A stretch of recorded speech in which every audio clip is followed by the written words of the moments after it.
Yeah, so it officially snowed yesterday. I apologize to anyone I doubted.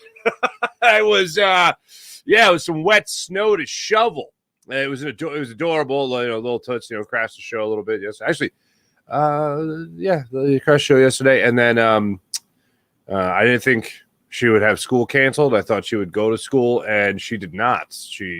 Her and her little brother did not have school yesterday. It was a very disappointing message. Before I had kids, I would always hear people with the kids. They'd always be like, I can't believe they canceled school today. Why did they cancel school? And then your day is just, oh, man, your day is shot to hell. Because now, you got the kids all day, which is great. You love them to pieces and all that stuff. But it's like, wow, you never really realized what that meant until you had kids. It's like, oh, wow, hold on a second. All the stuff I was going to do today, not going to do it. That's not happening. And then Little Toots came outside. She attempted shoveling the heavy packing snow with me, and that didn't really last long. And her brother and her decided to try to build a snowman. And she told him, you're going to build a snowman. Snowman didn't last long, tell you that much, because like an hour after I shoveled, the snow was gone anyway, pretty much. Well, at least in the areas that it mattered, like the roads, for instance. But I hope you guys all fared very well in the snow. Those people in the Delaware Valley. There you go.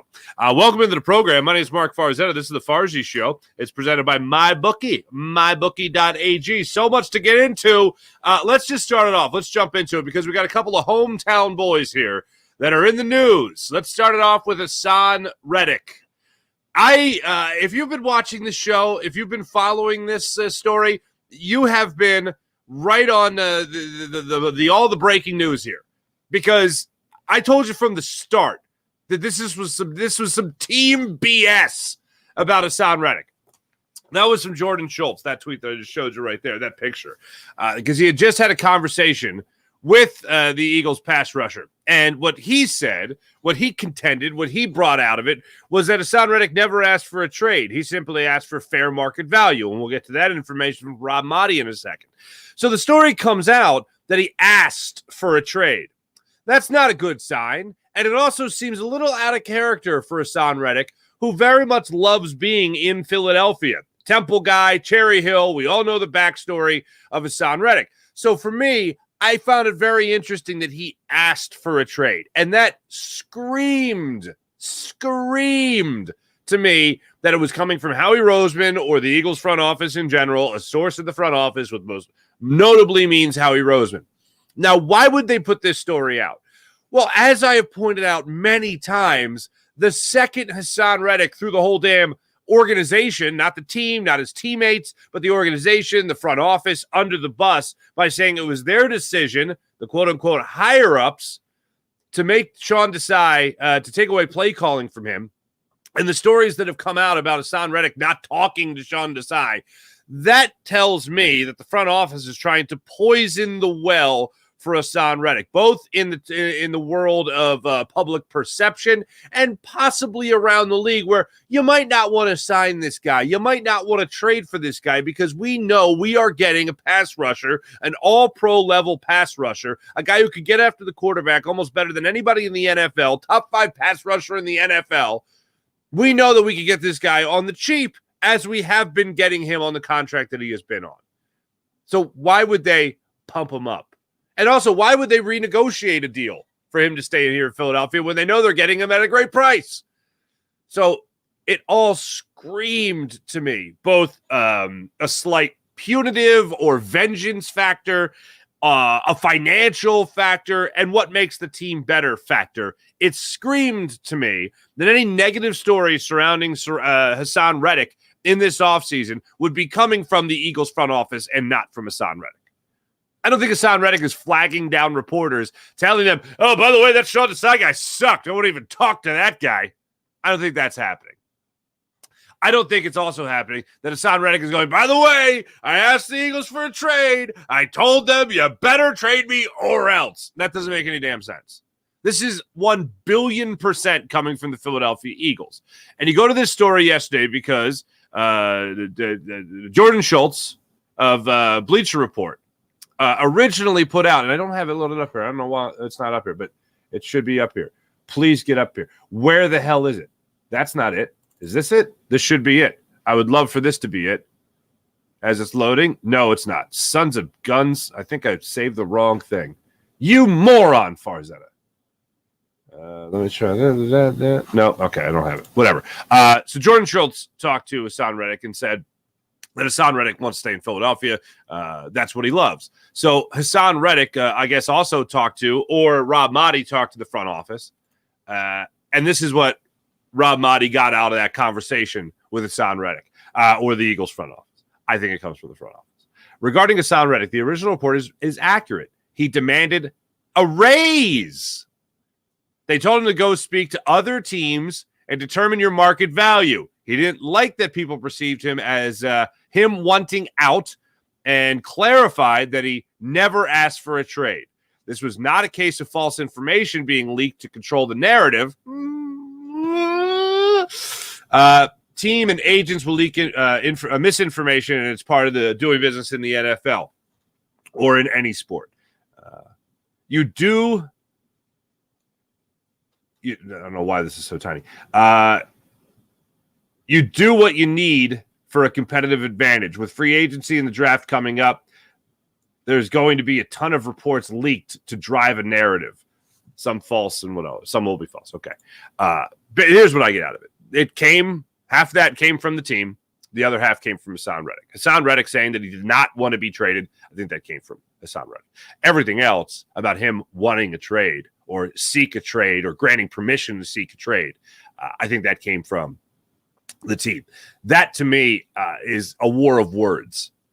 It's little semantics is what it is. You don't think that you want to renegotiate your deal? You want more money? Go ahead and look around the league and look see who's going to pay you. Because here are the numbers, and I'm getting this courtesy of our friends over at Inside the Birds. Nick Bosa, TJ Watt, Joey Bosa, Myles Garrett, Montez Sweat, Rashawn Gary, Max Crosby, Khalil Mack, Bradley Chubb, Trey Hendrickson, Von Miller, Harold Landry, Shaq Barrett, Daniel Hunter, Alex Highsmith, Emmanuel Ogbah, Haason Reddick. Total value of the deal. Nick Bosa's up there, $170 million. Haason Reddick, $45 million. So, yeah, Haason Reddick wants to be up there amongst guys that, he might have some better numbers than, for instance. Von Miller's still at 120. That's crazy. But anyway, Haason Reddick being at $45 million, he looks at a list like this, and you don't mean to tell me his agent hasn't seen a list like this or presented an agent to Haason Reddick? Hey, look, by the way, this is what other players are getting paid around the league. This is the total value of their contract. I think that's going to catch his attention.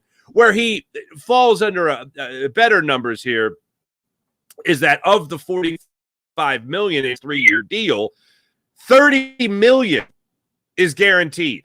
$30 million fully guaranteed.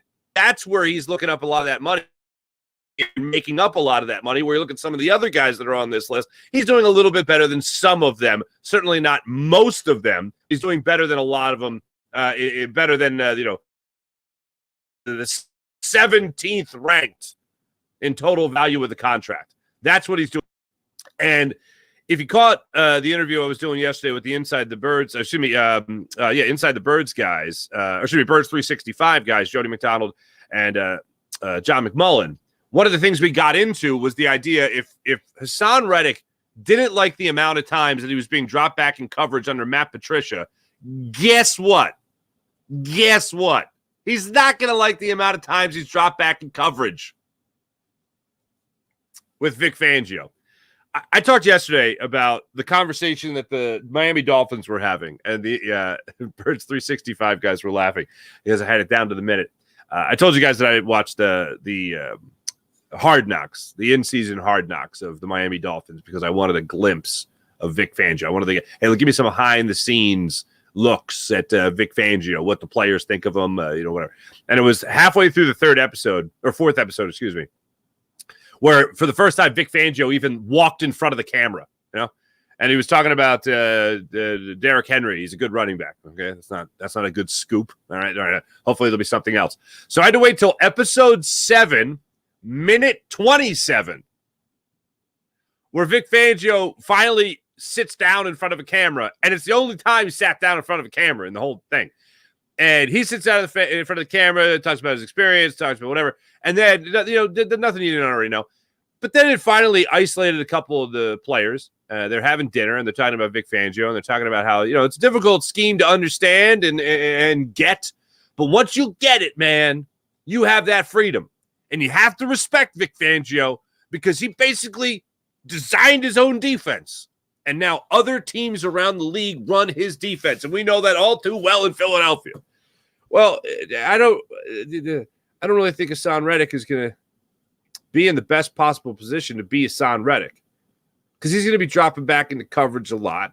He's not going to be blitzing. He's not going to be part of, not that we saw that at all over the last 3 years in terms of all-out blitzes or anything like that. But it's going to be very difficult for Haason Reddick to have the success that he's had over the last couple of years. And don't forget, since he had that great stretch when he got the cast off his hand and he could use both hands. He was getting after the quarterback left and right, and that was all wonderful to see. But under the Vic Fangio scheme of things, where, yes, we'll talk a lot about quarters, and, yes, we'll talk a lot about a lack of blitzing, he's going to be dropped back in coverage a lot. Now, the only thing that makes me say, oh, you know what, keep this guy around and maybe he can have success is that because Vic Fangio relies so much on his four-man front, that when he does dial up a blitz, as Quentin Michael has told us in the past, if you're blitzing with 5, are you really blitzing? That's like, well, it's still more than 4. And if one of those 5 guys blitzing is going to be Haason Reddick, then I feel a little bit better about my odds of guys getting home. Because in the very rare instances where you are sending more than 4, or your very rare instances where you're sending more than 5, you're going to have a guy like Haason Reddick who has had a pretty damn good success rate over the last 3 years of getting at 4 years, of getting after the quarterback. So for me, here in Philadelphia, obviously in Carolina, and obviously with the Cardinals as well, we all know Haason Reddick's history at this point. The trouble is predicting the future in Vic Fangio's scheme. The one thing that gives me the warm and fuzzies is that the rare amount of times that you do see Vic Fangio blitz, you at least want to know that you have an edge rusher that knows what the hell he's doing. And if you do send more than 4, if you do send a 5th, if you do send that edge rusher, not a linebacker, not a lineman, but an edge rusher, I'd kind of like that guy to be Haason Reddick. So if you fast forward to the end of this debacle, I think Haason Reddick plays one more year here in Philadelphia. I think he plays out his contract. The only other option is that he holds out, and I don't see him doing it.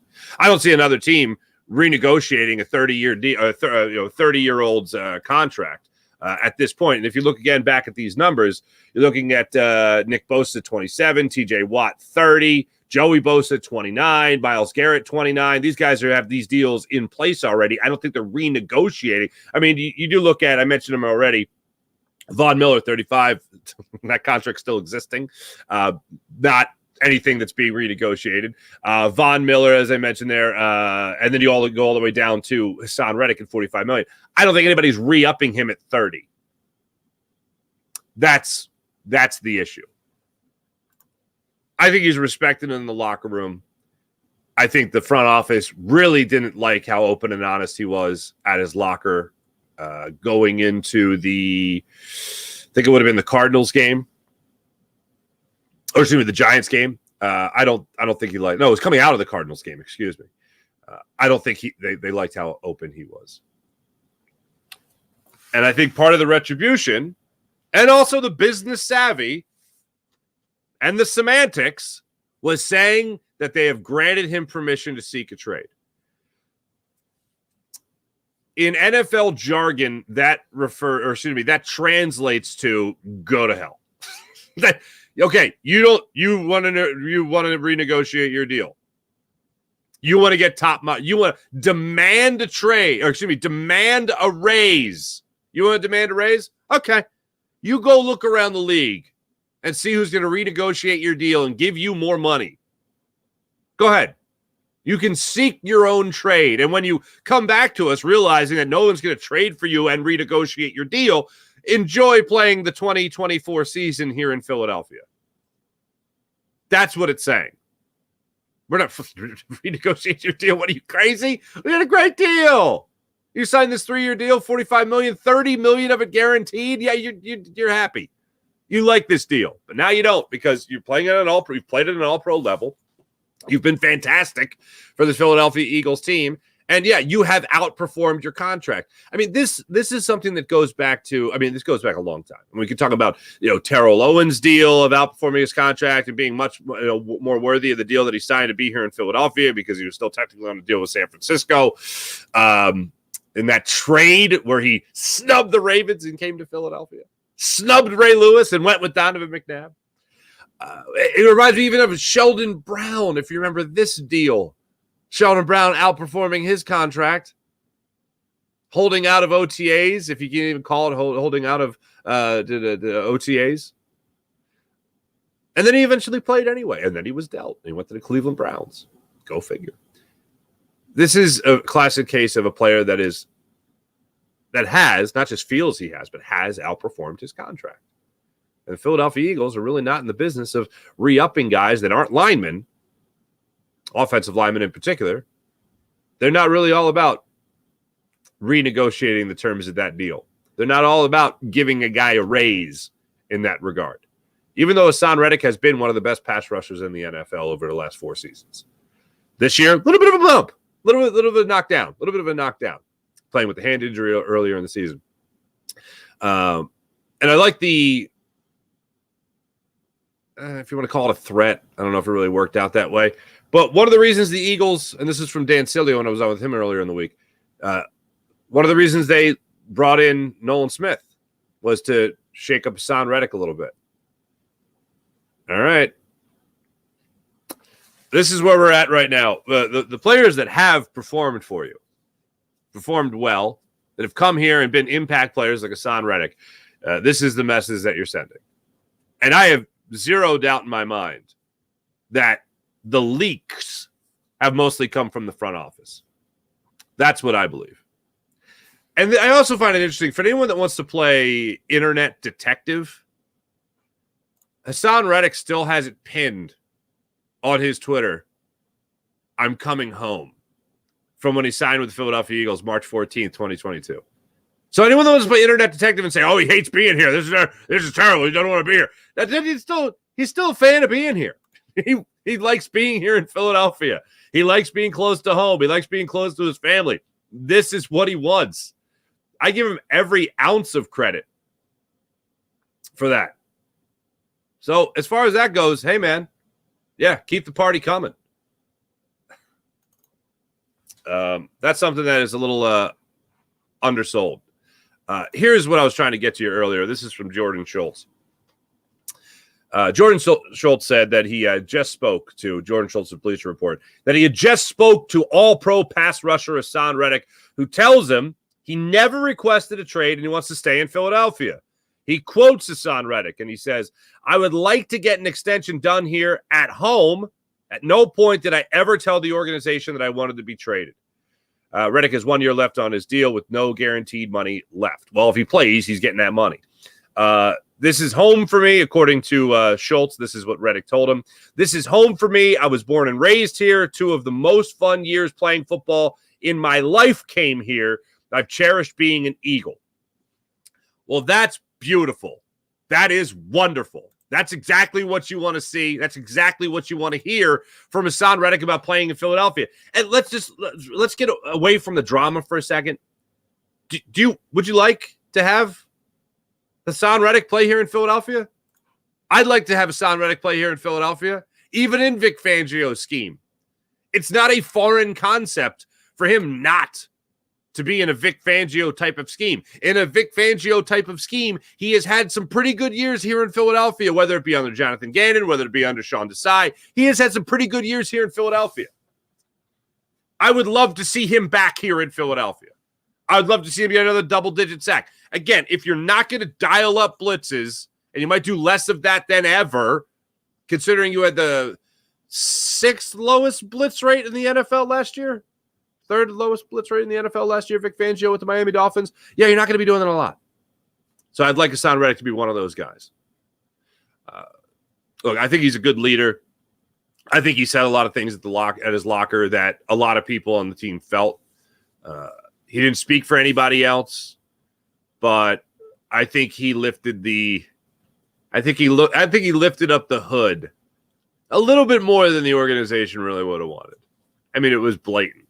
And now with him even asking for a renegotiation, a raise, whatever the case may be, I think the organization now has the opportunity to kind of stick it to him a little bit. Hey, remember that time you said it was the higher ups making the decision when we were trying to keep that, under the table a little bit. We were trying to sweep that under the rug a little bit as to who made that decision. Well, now's our turn. You can make us look bad. We can make you look bad.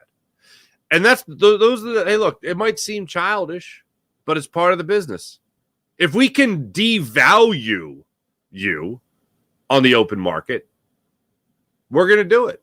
Because bottom line, I don't think they're getting any fair value. Just like Haason Reddick doesn't feel like he's going to get fair value on the market for being one of the best pass rushers in the NFL.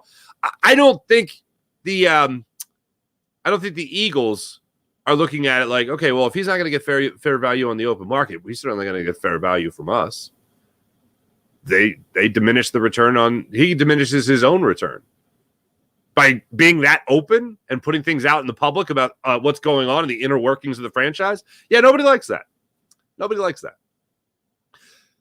When it's all said and done, Haason Reddick is going to play this year in Philadelphia. I don't think he's holding out. I don't think he's going anywhere. It's a very difficult spot for Haason Reddick to be in. And if he is here and if he is playing, then that's one less thing to worry about from your Philadelphia Eagles. You don't have to worry about Nolan Smith's shoulder. You don't have to worry about him coming along and taking a huge leap forward to take over for Haason Reddick. You don't got to worry about that. That's all good. That's one less thing to worry about. Now you look at Brandon Graham, whether or not the Eagles are going to re-up him for a smaller role and obviously a decreased salary. You don't know if Fletcher Cox is going to be coming back. Josh Sweat, what's he going to look like in the upcoming season? What the Eagles are going to do with the linebacker position, what they're going to do with the safety position, whether or not they're going to make a trade for Patrick Surtain for corner. What are they going to do defensively? Well, here's one thing that I really feel like the Eagles are doing. I feel like the Eagles are going to have Haason Reddick rushing the passer next year. That's one thing I can feel good about. That's one thing I can check off the list. Sure, there'll be conversation, there'll be talk, there'll be chatter, but I don't think it really is going to go far beyond where we're at right now. I don't think he's going anywhere. I don't think he's getting traded. And the Eagles are better for it. Oh, well, yeah, yes. Let me address the other thing. I also don't think that he's getting any kind of renegotiated deal. I think at most, maybe, they guarantee the final year of his deal, fully guarantee the final year of his deal. Maybe that's it. Maybe that's the rub. Maybe that's the negotiation. But I don't think any side is going to budge from where they're at. He's going to want more money. I don't think he's going to get it, but I still think he's going to play. Because he has another big year going to free agency, then you can cash in. But I don't think it happens right now. He's got to have one more great year in order to do that. And I think he can do that. I think he can do it. One thing that has been really kicking around lately here with this Eagles team, and we've talked about this a little bit in the past, and I'm going to do this before we get into the Kyle Lowry conversation, and there's not much conversation there to go with Kyle Lowry, but when it comes to the Eagles in the upcoming season, how much of your expectations have taken a hit? How much has your expectations taken a hit? You're going now fully into the offseason after the Super Bowl, and at this time last year, I was thinking about how the Eagles lost the Super Bowl, but I found a lot of comfort in the idea that they're going to be back. That with Nick Sirianni, with Jalen Hurts, with Howie Roseman, Jeffrey Lurie willing to spend money, I felt like they were going to be back. And I had said then, and I still feel the same way now, the Sixers losing in the second round to the Celtics was a tougher loss for me in that Game 7 than the Super Bowl. That Game 7 was even tougher for me and the Phillies. The Phillies losing the World Series to the Astros. The reason being is because with the core the Phillies had, with the core that the Eagles have, I feel like they're going to be back and continue to contend. The Sixers, very questionable. But I'm looking back now and seeing that the Phillies fell short. The Eagles fell well short this year, and the Sixers have shaken things up pretty good over the last year, most notably James Harden not being here. I look at this Eagles team, and I'm thinking about how I felt at the end of the Super Bowl last year versus how I feel now. And I felt like the Eagles were going to be back and back a bunch of times. And even if they weren't back in the Super Bowl, or even if they weren't the number one, the favorite to win the Super Bowl, I still felt like they were going to be at least in an area where they were going to continue to contend for the foreseeable future for a Super Bowl. Now that doesn't feel like the case. Now that feels like, and even though I have said many times, and I stand by it, that Jalen Hurts is a lot more of what we saw in 2022 than what we saw in 2023 this past season. Even with the coordinators coming in, whether you have all the confidence in the world of Vic Fangio or you're skeptical, even if you have all the confidence in the world in Kellen Moore or you're skeptical, you're worried about whether or not they're going to run the football, whether or not they're going to stretch the field consistently with Jalen Hurts, whether or not he can coach Jalen Hurts, whether or not he's going to take away the uniqueness of his game, of Jalen Hurts' game, whether or not you're skeptical, whether or not you're worried, whether or not you think it's not going to work. I'm still very curious to see how the coordinators factor in here and how good a job they do, or whether or not they just let it crash and burn. We don't know. But when it comes to this upcoming season, a couple days after the Super Bowl now, the upcoming season, the feeling I have right now about this Philadelphia Eagles team is that they will be back contending. But when it comes to the confidence in that statement, yeah, it's taken a hit. As I've said many times, it's all on the quarterback. I don't think they're going to have some top 3 defense in the NFL, but I do feel pretty damn good about them having a top 3 offense in the NFL, which they actually had before they hit the damn wall against the 49ers. But I think a lot of it's going to come down to play calling. I think a lot of it's going to come down to situational football. I've said many times, the number one thing that sunk the Eagles, in my opinion, this year was that change from defensive coordinator, defensive play caller, I should say, to be more accurate. The other thing that really sunk the Eagles is I feel their offensive, it's not just play calling, but their offense in general and decision making, whether that be the decision of what play to go with or the decision of Jalen Hurts. We've talked a lot about situational football. I don't know if it's going to be Nick Sirianni. I don't know if it's going to be Kellen Moore.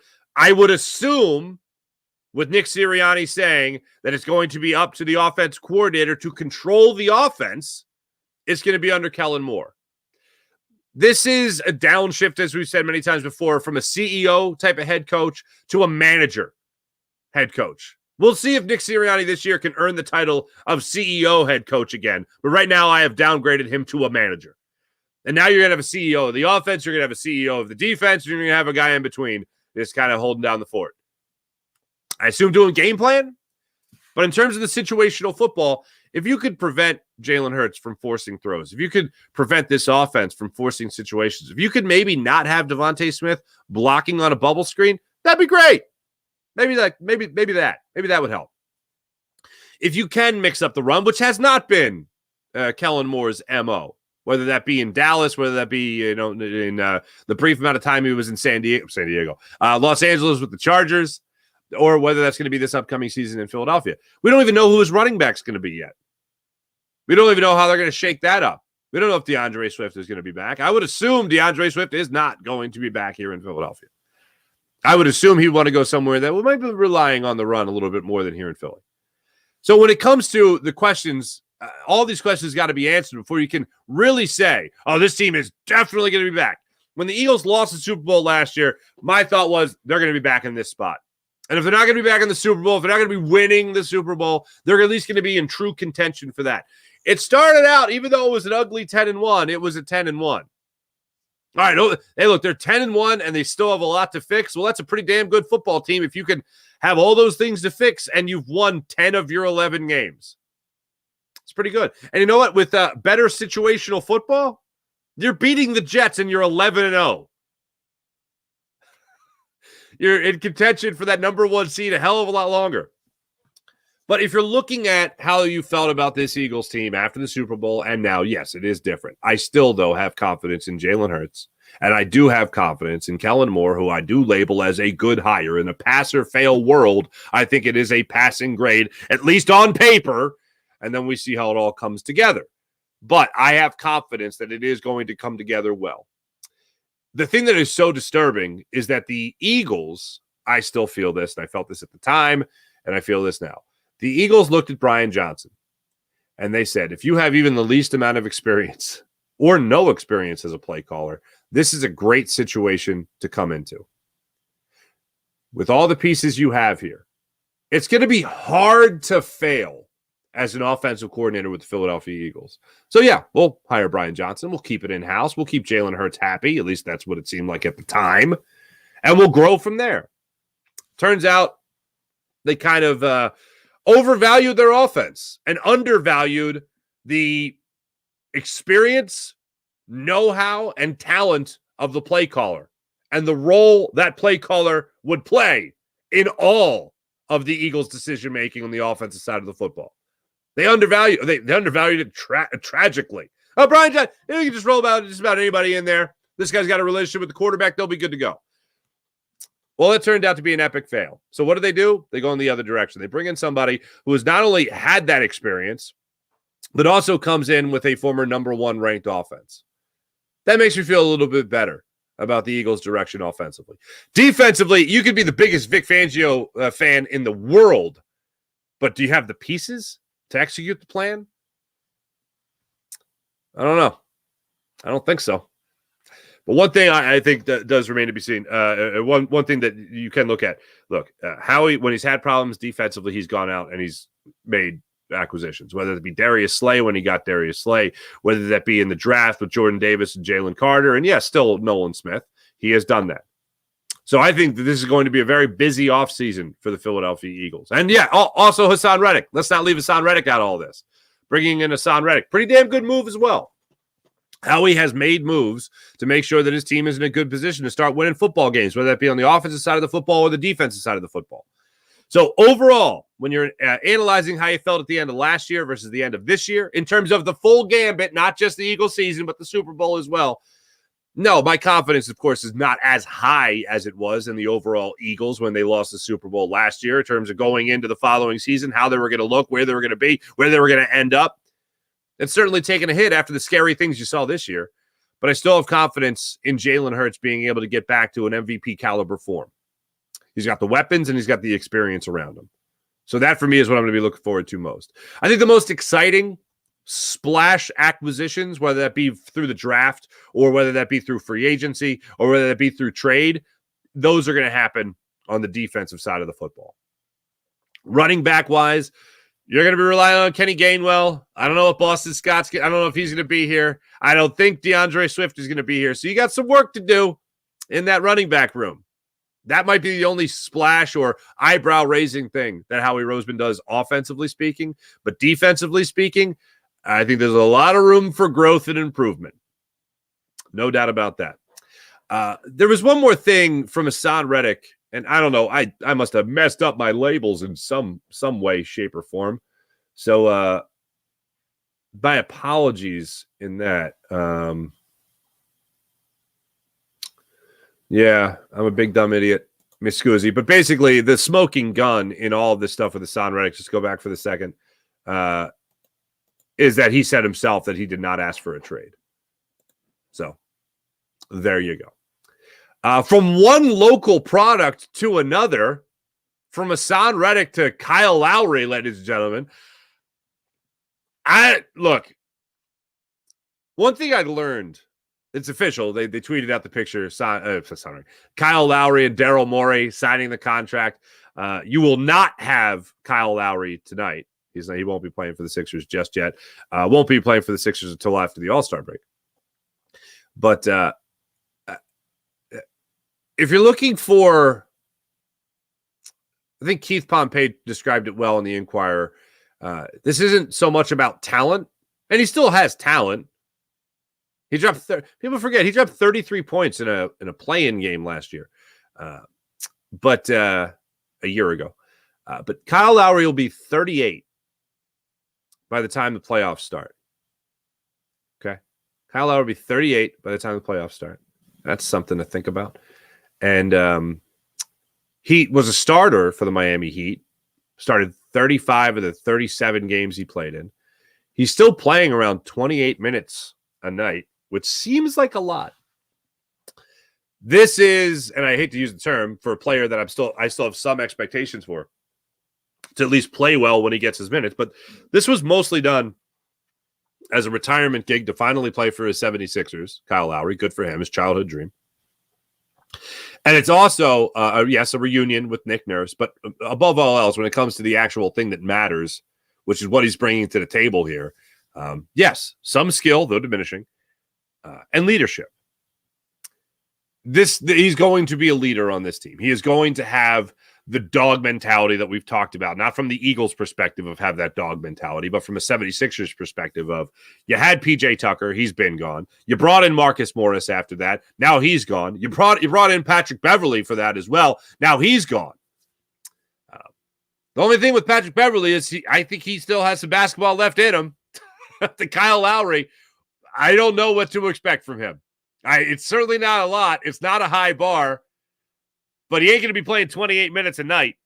Not with Maxey, not with Cam Payne being here. He's not going to be averaging 28 minutes a night. I think the reasonable request of Kyle Lowry is 17 to 20. I'll take that from Kyle Lowry.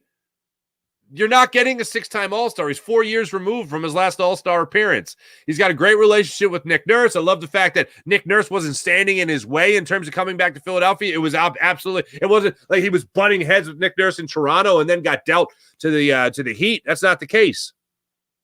Also, one thing I didn't realize was that Kyle Lowry, this is the second time he's been acquired by Daryl Morey. Daryl Morey traded for him when he was in Houston and then traded him almost immediately. This is the second time he's been acquired by Daryl Morey. I found that to be interesting. 2008 was the last time. This is all fascinating stuff, but when it comes to what really matters here, I don't think you're getting a lot out of Kyle Lowry in terms of what you're going to be seeing on the court. I think the Sixers made this acquisition because they knew they were getting someone that could communicate to Nick Nurse what the team is feeling or what the team is feeling to Nick Nurse. Big deal there in the communication factor. And you do still needed some depth with the point guard position, and you're bringing in a veteran. He can still play, not at all close to an all-star level. But if you need someone to give you 17 minutes off the bench as a backup point guard, I think that's the guy that you can rely on to do that. You're looking for a leader, he's the guy that can do that. You're bringing in someone with that dog mentality, that guy that absolutely wants to win, knows how to win, and even if he can't physically help as much as he used to, mentally, he can help this team win. These are all things that I think the Sixers need. And PJ Tucker was probably the most notable guy in all of it when it came to knowing how to win. And now he's not here. Not that he would be the biggest factor and reason as to why they won, but he knew what it took to win. Winning with the Bucks brought that to Philadelphia. Brought it to Miami as well. But you need somebody here to help pave that way. Can't just be Nick Nurse. It's got to be other players too. So overall, look, people say if you like a trade, I don't like when people take it out of context. Just the idea that I like the acquisition doesn't mean that I think you're getting 6-time All-Star Kyle Lowry. No, you're getting retirement-ready Kyle Lowry. You're getting a guy who wants to check a box, a big box, in playing for his hometown team. He played at Cardinal Dougherty. Rest in peace, Cardinal Dougherty. He played at Villanova. Now he can play for the 76ers. He's covered the whole spectrum when it comes to playing basketball in the city of Philadelphia. Good for him. Good for him. But when it comes to helping this team win, he can still do that. Overall, I like the deal. I don't think it's a ginormous game changer, but I do feel it slightly makes the Sixers better. I like what I've been seeing from Cameron Payne. I, of course, like what I've been seeing from Tyrese Maxey. This is a guy that will help push Tyrese Maxey. And think about that. One of the things that I had talked about when Joel Embiid went down was that this has to become Tyrese Maxey's team. We saw, and look, you could take it for what it was, but we saw how much James Harden was a champion for Tyrese Maxey when James Harden couldn't play. And when James Harden was first traded to the Sixers, we saw him come off the bench and not come off the bench and play, but like jump off the bench because he's injured, jump off the bench and like encourage Tyrese Maxey and shout to Tyrese Maxey and cheer him on and root for him and encourage him more and more to take the ball to the rack. And, hey, you know how good you are? Well, go be that good, that type of thing. Kyle Lowry can be that type of guy for Tyrese Maxey. And I think overall this deal helps Tyrese Maxey become a better basketball player. And I think it will help Tyrese Maxey become more of a leader, not just a better basketball player, but a better leader while Joel Embiid is not playing. So for all those reasons, I like the acquisition. It's not an earth-shattering deal. It's not a 6-time All-Star playing in his prime who's going to make another 6 All-Star games. It's not that at all. It's just that bottom line is, do you like it or do you hate it? I like it. Very simple. Likes the deal. It's he thinks he's the franchise altering. No, I think it's just a good, smart move to make. So I'm for it. Before we get into our chat check, let me tell you about the great people at the Game Time app. Hey, you want to go see Kyle Lowry as a 76er after the All-Star break? Game Time app has got your tickets, ladies and gentlemen. And do you want $20 off your purchase? $20 off your first purchase at the Game Time app? Well, then when you create an account on the Game Time app and you use promo code Farzy, you'll get $20 off your first purchase. How about that, huh? And also, the Game Time guarantee. Let's not forget about that. If you find tickets in the same section and row for less money on another site, Game Time app will get you back at 110% of the difference. How about that? That's pretty incredible. And how about this? Also, the Game Time app, no surprise pricing at the end. No, it's all in pricing. It's not like you get to the end and it's like, what the heck? The $30 in service fees. What the hell's going on here? No. All in pricing. So you know what you're buying and you know what you're buying at the price you're buying it. So that is a great thing for the Game Time app. So download the Game Time app to your phone. Use promo code Farzy. You get $20 off your first purchase at the Game Time app. Game Time app, gametime.co. Check it out. How about the amazing people at MyBookie, mybookie.ag? You want to bet on the NBA? You want to bet on a little hockey action, ladies and gentlemen? You can do that at the MyBookie app. Download the MyBookie app to your phone. Use promo code Farzy, and you'll get you'll get $1,000 redeemable cash bonus. Up to $1,000 redeemable cash bonus at the MyBookie app. Use promo code Farzy when you create an account. And if betting on sports ain't your thing, you can also bet on your favorite TV shows. You can also bet on the world of politics. I've never partaken, but, you might. And you can do all that at the incredible MyBookie app. Download the MyBookie app. Use promo code Farzy and get up to $1,000 redeemable cash bonus. How about PHL Sports Nation? Philadelphia Sports Nation, enhancing your Philadelphia sports fan experience across all social media and blogs. That's PHLSportsNation.com. This is really going to bother me if I don't get to this before the chat check. I don't know what the hell I did labeling things all about, but I got to do my due diligence here and get this to you because it's the smoking gun, as I say. Straight from Haason Reddick. I don't know if I just saved something over top of it. I don't know, but I got to read this to you. Otherwise, I will not have done my show properly today. Okay.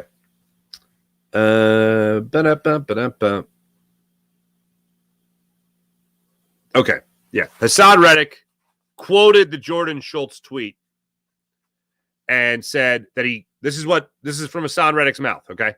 Never asked for a trade. However, I do understand it's a business preparing for whatever is next. Whatever is next, I'll say one more time, is probably playing here in Philadelphia again. So that's what I think happens next. All right, let's get into the chat check here and see how you people are doing on this fine morning. Hope you guys were just wonderful in the snow yesterday. Kevin, good morning. Sean Kilrain, good morning. Sean Gillespie. King Pooty. What's up, King Pooty TV? Is anyone surprised the Eagles put misinformation out there, especially now that the guaranteed money has been paid? Nope.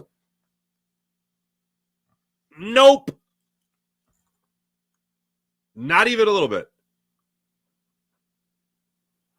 Oh, man. All I have to say is remember the blizzard in 96, Farzy? Oof. 1996, yes. Yeah, I do remember that. I remember we were living in a place called New Freedom, Pennsylvania in York County during the blizzard in 93. And I was, third grade? No, fourth grade. So I was a little kid, I just remember, this is the most insane thing. It was like something out of a movie. And then 96 hit, and we were living in Doylestown at the time. And I was like, this is insane. We were off from school for like a week, it felt like. Then I think there was the ice storm in 94. That was like a frozen wasteland. But the blizzard was awesome. I remember it was so much snow that my dad actually paid like a snow plow company. Like the whole neighborhood did it basically. And plowed this mountain of snow down our driveway. And me and a bunch of the neighbors, all the kids, we got together and we hollowed out this mound of snow. And we had our own igloo. It was that was baller, man. And you know what? Actually, after I got done the show yesterday, I got a message from Lil Toots' school, and it was saying that school was canceled. And it was the first time I got to go to my daughter and be like, hey, no school today, snow day. And then I got to see her have the same reaction that I would have when I didn't have to go to school, which was best day ever. There was a great campaign for playoff hockey many years ago, and I want to say it was on ESPN, and it was a little kid sitting down at the breakfast table with his family, and you could see it was snowing outside, and everyone was getting their winter coats on, and I think dad came in with a shovel, so was making it clear that, and then they had on the radio the school closing announcements, and they read the kid's school closing, and the little kid's face lit up like the 4th of July. And it was like, and then it froze, and it goes, at this moment, you understand playoff hockey. And I'm like, that is the greatest commercial I've ever seen. So accurate. So accurate. We praise Howie as a cap genius. Well, this is what it comes with. Lies and deceit. Yeah, it's all part of the game. It's all part of the game.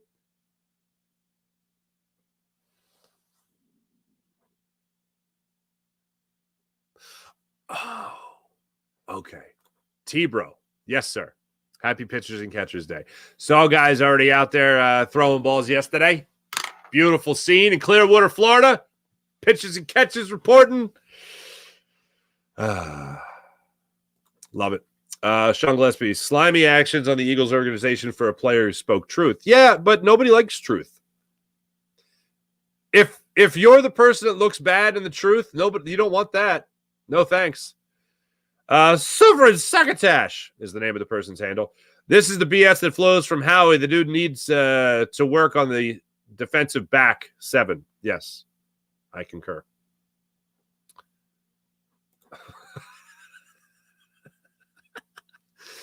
Real RMP. Niner tears taste like California wine. I'm getting notes. I'm getting notes of Bosa. Right there. I'm getting notes of Purdy. Oh, that's good. I'm getting notes of Santa Clara. They don't grow grapes in Santa Clara. I'm getting notes. They do taste delicious. Ridiculous going on. Was it even said that Reddick wanted a trade? No. The reports were permission was granted. But if you're asking for a trade, if you're asking to seek permission, then you're asking to be traded. But common sense says that was the same thing they did with Slay. Test the market. Easy. Simple as that. This has Howie written all over him, says Sean Kilrain. Sean, I 1,000,000,000% agree. Crazy. No Kyle Lowry tonight per Keith Pompey. Correct. I see us getting guys that played for Fangio from Denver, Miami, Bears. You watch key position players too. Yeah, I agree. Absolutely. Rodney, what's going on? I hope the Eagles get a good linebacker in the NFL draft. And I hope that a suitcase full of $1 billion falls on my head. Slightly, that would kill me. It just falls in front of me. I go, oh, look, a suitcase full of $1 billion. Fangio blew up Denver, and they got hustled out of Miami. Fangio is no magic bullet for a defense without personnel. Yeah, absolutely. Great. I totally agree with that.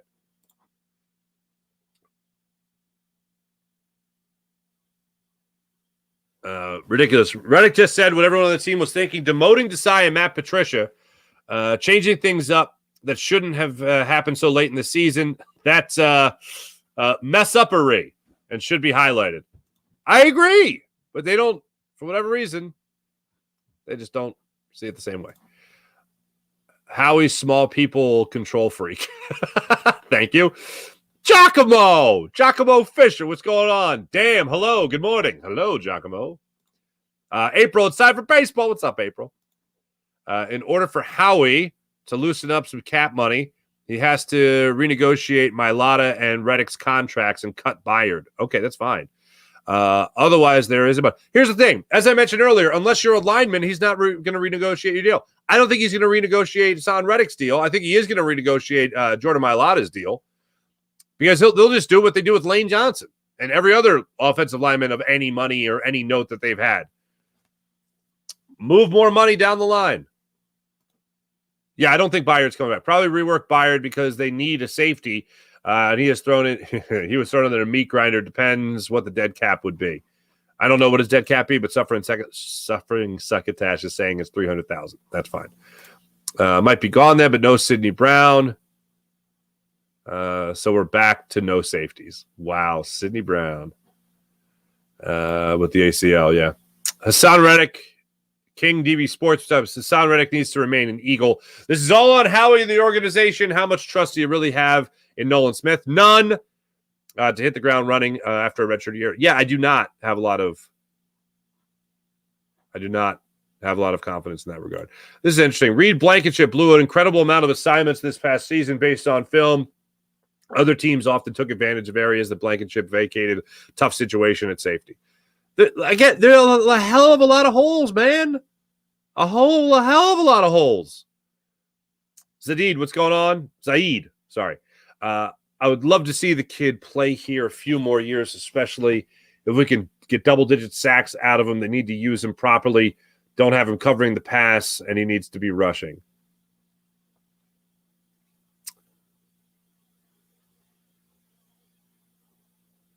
Yeah. Well, you threw me a curveball with calling him. 30 years old, yeah, but I still think you can have that success here in Philadelphia.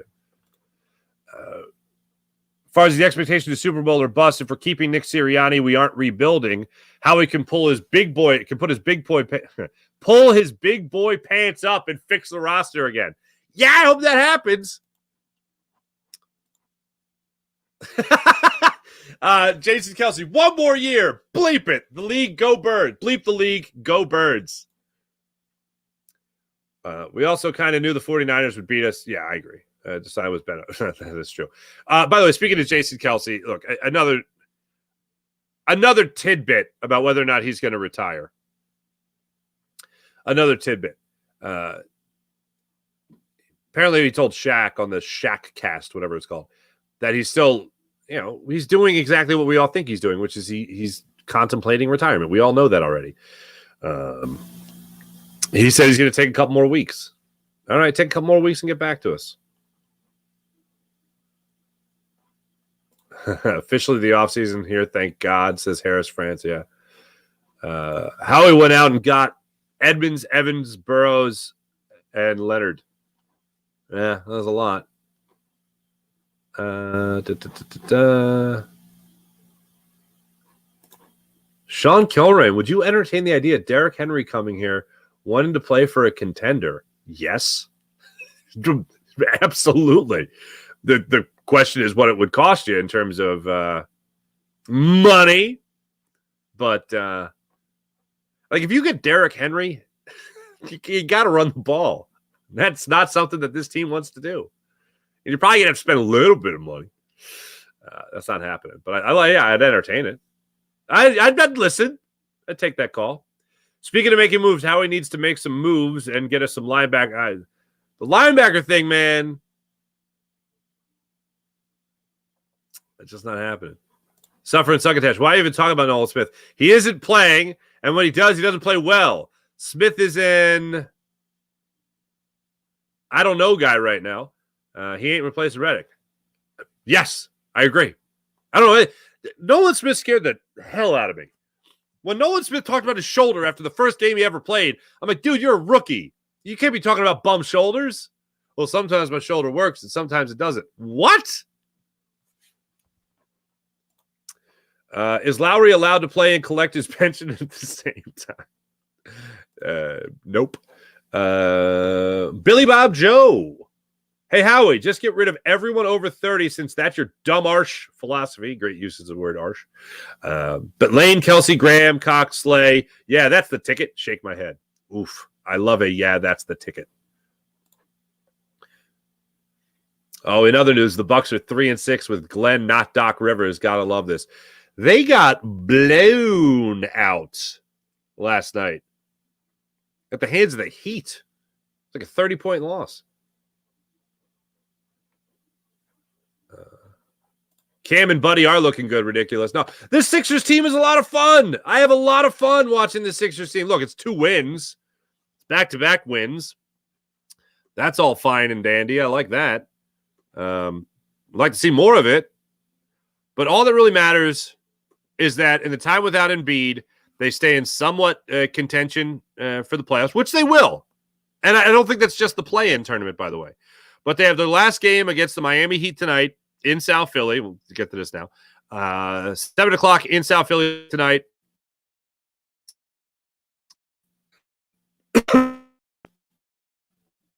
That's my. And then they're back seconds. We got the All-Star break. You know how I knew it was the All-Star break? This is that we're starting Sunday. Then in yours, Gregory and Wes Hall. They're out there tomorrow. Or we're on Sunday. We're shooting over the All-Star break. Because Wes does pre and in DC. So is how are we going to shop at the dollar store again for secondary, says Eric Wisniewski. I don't know. Oh, April, yeah. I noticed the internet is now sticking. Maybe that was a problem with not being able to save the.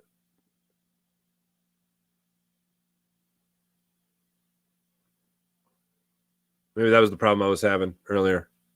Wait, hold on. Is this Reddick move to get a pick to trade to Denver for Surtain? I don't think so. Michael McGowan, what's going on? Miami dominated them without Jimmy. Okay, there you go. That's true. April, you and your internet. Yeah, I don't know. I don't know what the problem is. I pay my bills. What can I say?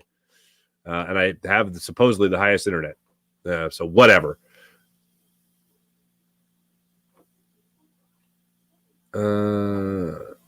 Here we go. Giacomo's back.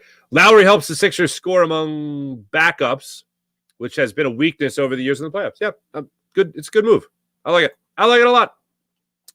Thanks, everybody in the chat. You guys are wonderful, as per usual. Let's get to the morning rush brought to you by Sky Motorcars, skymotorcars.com. Sixers and Heat tonight, 7 o'clock, as I mentioned. Then the Sixers come back Thursday, the 22nd, to take on the New York Knicks. That'll also be at home. Then they have Cleveland at home. Then they got the Bucks at home. And then maybe a week after that, we finally figure out what the hell's going on with Joel Embiid. Maybe we'll get an update and understand what the hell's going on there in that department. So I'd like to see what the heck's going on here. Shout out to JD Ruiz. I'm just looking at Twitter right here. What's up, JD? Top of the morning to everyone. Is it football season yet? Nope, but it is pitchers and catchers season, as they have reported to Clearwater, Florida. Looking forward to seeing what could happen. Let me say this. Seeing a couple of the pitchers throw yesterday, the early reports throw yesterday. Let me tell you what I really want to see. I really want to see Cody Bellinger in a Phillies uniform. That is my number one thing I want to see. I really, really, really, really want to see Cody Bellinger, and I think there's a good chance it happens. I really want to see him in a Phillies uniform. That's what I want to see. That's what I'm crossing my fingers for. That's what I'm holding out hope for. The Philadelphia Flyers, ladies and gentlemen, have been red hot since their All-Star break. They're going to be back in action tomorrow night for a 7 o'clock puck drop in Toronto with the Maple Leafs. They're going to look to make it 5 in a row in that regard. The 29-19 and 6 Philadelphia Flyers. So we can all look forward to that as well. Thanks for watching. Thanks for listening. This is the Farzi Show presented by MyBookie, mybookie.ag. Have a wonderful rest of your day, everybody. Thanks for watching. We'll be back with you guys tomorrow to break it all down and hopefully talk about a 76ers victory in the process. Thanks, everyone. See you tomorrow. Bye.